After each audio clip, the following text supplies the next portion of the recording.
So how can we develop the logistic regression model using Python on some known data set like Titanic Dataset? In the last video, I covered the intuition behind classification family of algorithms called logistic regression.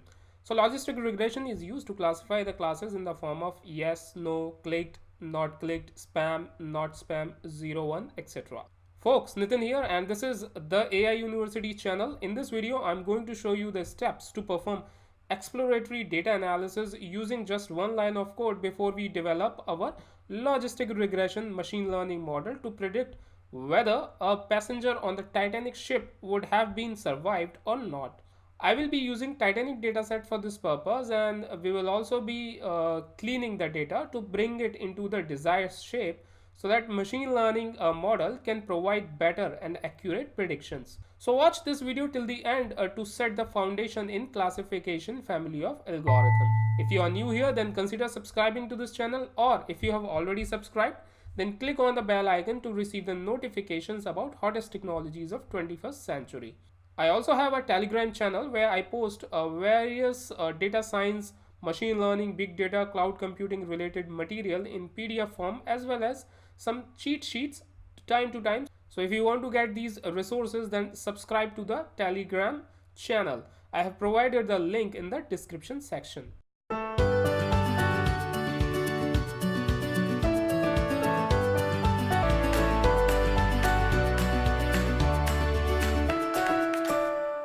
As far as Titanic dataset is concerned, it contains demographic and traveling details of passengers boarded on Titanic ship. It contains several columns which are shown here. So let me explain each one of them real quick. So number one column is passenger ID, which actually represents a unique ID associated with each passenger. Then we have a survived column, which is nothing but a boolean value indicating whether the passenger has been survived or not. So 0 represents that the passenger didn't survive, and 1 represents that yes, he was survived. And this is also our target variable, which we are going to predict using our machine learning model. Then the next variable is P class, which is nothing but passenger class, and which suggests whether a particular passenger belongs to a first class, second class, or third class. Then we have the name of the passenger, the sex details of the passenger, whether he was male or female. Then we also have an age column, okay, which represents the age of each passenger. Then we have parch, and this particular column called parch represents a number of parents or / children boarded. Then we have the ticket number of that passenger, the fare details, which is in the terms of British pound. Then we have cabin details of the passenger, and lastly we have embarked column, which represents a port of embarkation, and it has three values, namely S, which represents Southampton, C, which represents Cherbourg, and Q, which represents Queenstown. So based on these features, we will try to predict whether a passenger on the Titanic ship would have been survived or not. So without further delay, let's see the related code. So in the first cell, I'm trying to import necessary libraries like NumPy, pandas, matplotlib, seaborn, and pandas profiling. So most of us already know the usage of pandas, NumPy, and matplotlib libraries. Seaborn is another visualization library which I have used here. And pandas profiling is one library using which you can get the details like missing values, unique values, data types of each columns, quantiles, interquantile range, minimum value, maximum value, mean, median, kurtosis, skewness, correlation details in just one go in the form of a HTML report. So all these details we will get by using just one line of code. And you need to first install a package called pandas profiling, and you can install that package either using a command called pip install pandas -profiling, or you can use the command called conda install -c conda -forge pandas -profiling to install this package. And I have already installed it on my system, so I can directly use it. I've also created a separate video on this topic to explain each and every component associated with this pandas profiling report. So you can watch that video by clicking on the I button above. In the next cell, I am invoking this pandas profiling package utilizing its profile report method to generate the report. Inside this report, I am passing pd.read_csv and the name of our Titanic dataset as an argument. This Titanic dataset is in CSV form. You could also see that it has generated the report giving you dataset info like number of variables, number of observation, missing cells, duplicate rows, so on and so forth. Then we have variable type related details as well.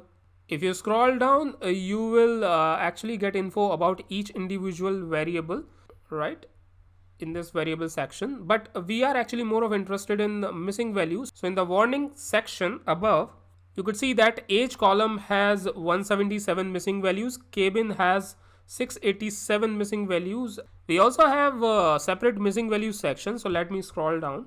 Okay, so here it is, and you can see that we have missing values for age, cabin, and we have two missing values for embarked column as well.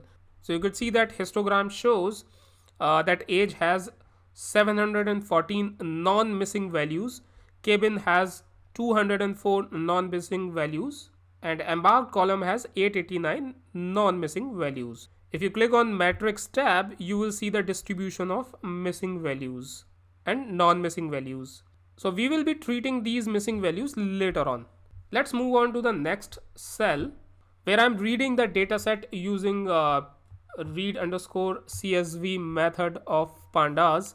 And in the next cell, we are creating a count plot using Seaborn library to count how many people are survived and how many didn't. So here we are using target variable called survived to count passenger survival.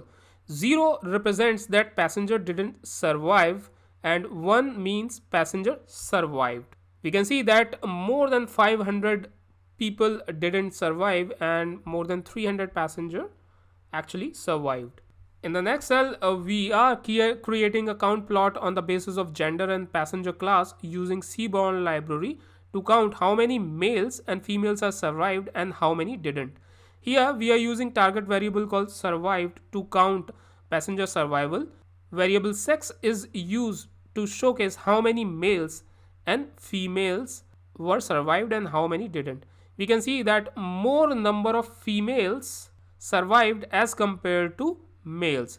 We are passing variable sex in the parameter called u inside this count plot method in order to differentiate between males and females, and you can see the legend here as well. In the next cell, we are creating a bar plot using Seaborn library again, and here we are trying to see if P class has any impact on chances of survival of passenger. So from visualization, we can see that indeed P class is a contributing factor to a person's chance of survival. So if a person is in P class 1, which is depicted by blue bar here, has more chances of survival.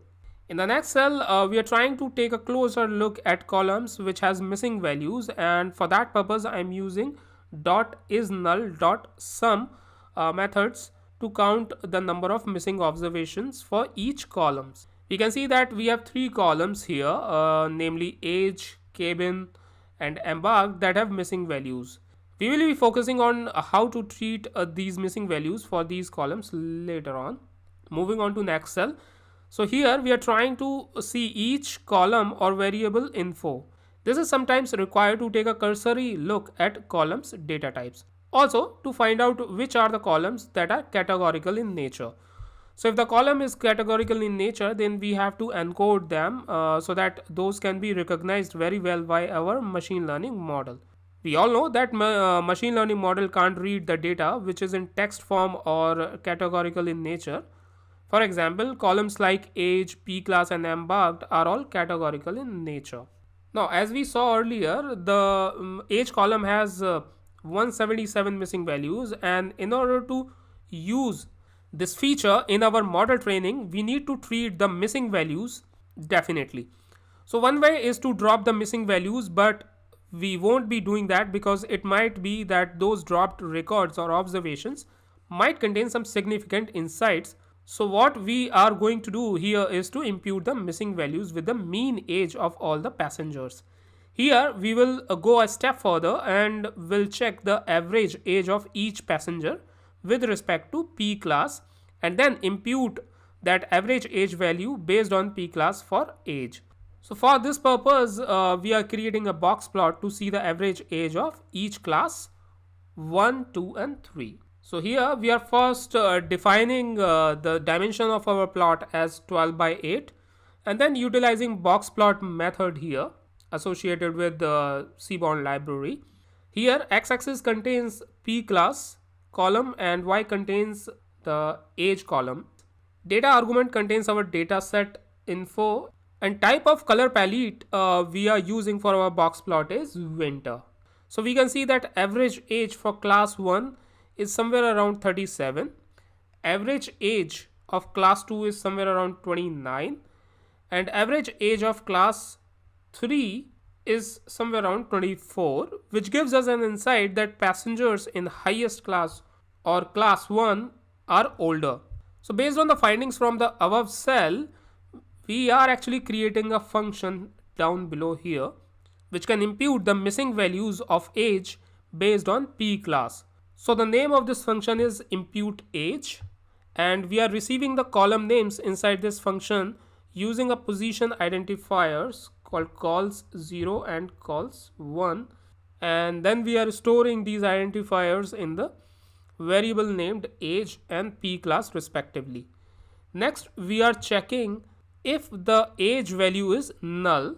If it is, then we are replacing it with the mean value of the age for the respective class, else we are returning the original value of the age. So folks, I will take a pause here. In the next video I will cover the steps to apply the impute age function to the missing values so that those missing values can be replaced by average age based on passenger class. So here is today's question. What is the name of the library using which we can do exploratory data analysis in just one line of code? Please post your answers, comments in the comment section given below so that I can get a chance to incorporate your feedback. You can also post your technical questions in the comment section and I will try to answer the same. If you are watching this video and you are not already a subscriber to our channel, consider clicking that little subscribe button. In case you have already subscribed, then click on the bell icon to receive the notifications whenever I will release a new video. So thanks for hanging out with me guys. I will be covering next topic in the upcoming video, so keep on watching. Thank you.